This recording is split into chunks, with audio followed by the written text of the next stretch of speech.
Hello, doing a quick recording here of Fortnite Chapter 2, Season 3. Today we're going to be testing the Intel Xeon E5 2470 paired with the RX 570 4GB video card. The settings that we're going to be going over here today are epic high, medium, and low settings, all at 1920 by 1080p. I do have MSI Afterburner running there in the top left-hand corner of the screen, so you can keep an eye out on the CPU, GPU usage, along with the frame rate and frame time graphs. And for those of you who are not too familiar with this CPU, the E5 2470 is on the Sandy Bridge generation of processors, so that's similar to the i7 2600.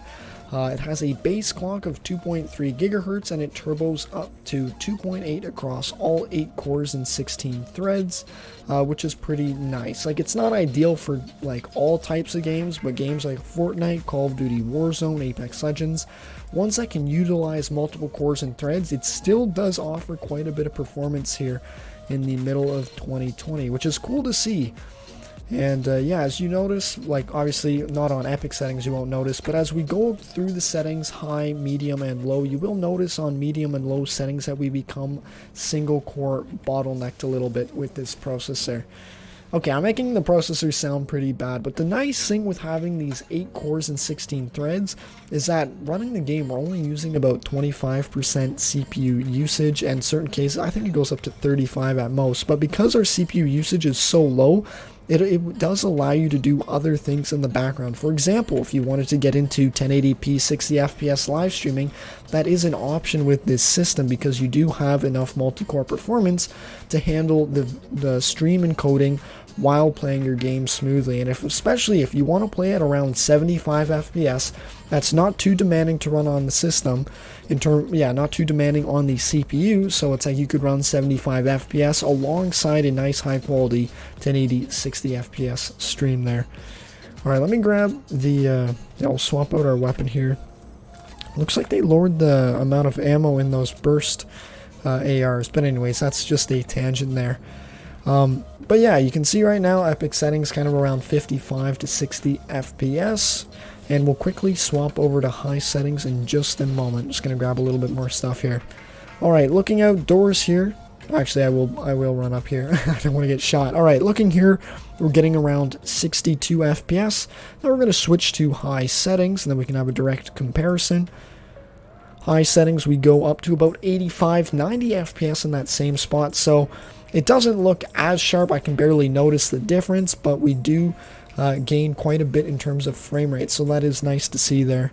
Let's swap our weapons around a little bit. Grab this chest here, and then we'll continue running around, and then shortly we will be swapping down to medium settings, and then we'll get that tested. But yeah, it is pretty interesting to be testing a lot of these older Xeon processors and just seeing what they're capable of, because yeah, a lot of these processors that I'm testing are from around 2012, 2013, and yeah, in like modern day, like they are pretty obsolete when you do have something like an option of like a Ryzen 3 3300X or the Intel 10th Gen i3, 10th Gen i5s and stuff like that. But where they do make a lot of sense is, like, let's say if you can't get your hands on like a decently priced Ryzen system, looking at something like the X79 platform can make a lot of sense in some cases, because you've got really cheap DDR3, you can get 8 cores 16 threads easily, or even 6 cores 12 threads if you don't want to do like streaming. And yeah, it's a really accessible platform to get a really solid base for gaming. You can do video editing, you can stream. Like, it's a really well-versed platform in my opinion. Obviously there are some shortcomings. You can't necessarily play your games like 144 FPS, but I mean, again, if you want to play 75 FPS, if you're a casual gamer like myself, it could be good enough. Alright, we're going to grab this chest here, then we will swap down to medium settings, because I mean, hey, there's no point running around for 3 minutes on one setting. You can quickly get a good idea of how it runs, be like, okay, high settings, we're running around, are we on medium already? Oh, let me check. No, high settings, we're running around 75 to 90 FPS. Alright, we're going to swap down to medium settings.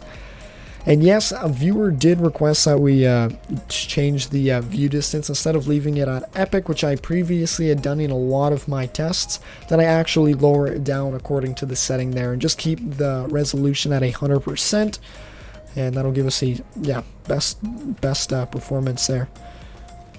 Are we getting shot at? I think so. This guy might see us. That's unfortunate because we haven't tested low settings yet, so we do need to survive a little bit longer, so we will run out into this forest area here.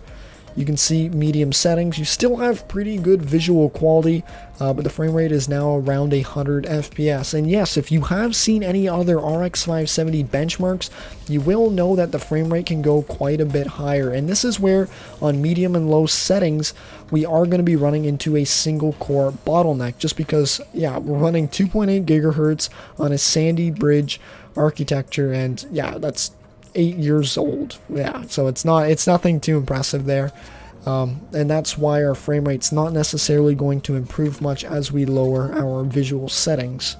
Alright, that should be enough for medium settings. I know that was like 3 seconds, but yeah, that should be enough there, and we will, like, I can just continue moving. Alright, we will lower down to low settings. I think it was like literally a minute or two on medium there. But we just quickly zoom by it, and I think low settings is more interesting to test because now we're going to be seeing, okay, the CPU is going to hold back our performance, or what kind of performance can our CPU deliver here? Because, yeah, low settings, we're nowhere near 100% GPU utilization, so it's all on the CPU from here. Alright, let's see if there's any other loot. Nothing really. Alright, let's see if we can't get into a little bit of combat now that we have our, yeah, we're basically low settings, which is going to give us the best frame rate. And it looks like that guy's pretty far there, because, yeah, I think he's got whatever that's called, Sky's zapper gun. Not zapper, I know, I sound ridiculous. It's your grapple gun. Low settings here, we're not in the super demanding area, but yeah, 120 FPS, 130 FPS, this is running really smooth. Our 1% low numbers, and this is something I will stress, when you do have more cores and more threads, I do notice that your 1% low numbers, especially in Fortnite, become a lot better compared to, like, let's say I was testing a 4th gen i7 earlier. Like, yeah, I feel like I get more consistent frame rate on this higher core count Xeon, even though the single core performance is a little bit slower on this. Alright, so I think this will conclude our recording here. This is low settings. We're getting around, yeah, right now we're getting really high frame rate, but I will mention before we end the recording that if you do plan on dropping, or if you're in a busier area, like especially around Misty Meadows, kind of right where I pinged, the frame rate will probably go down to about 90-85 FPS on the low side. So in summary, if you want a couple numbers to think about, if you're playing low settings, you're going to be CPU limited, and the CPU is only capable of really delivering like 100 FPS consistently in a busy area, and in some really demanding areas it will go as low as 80.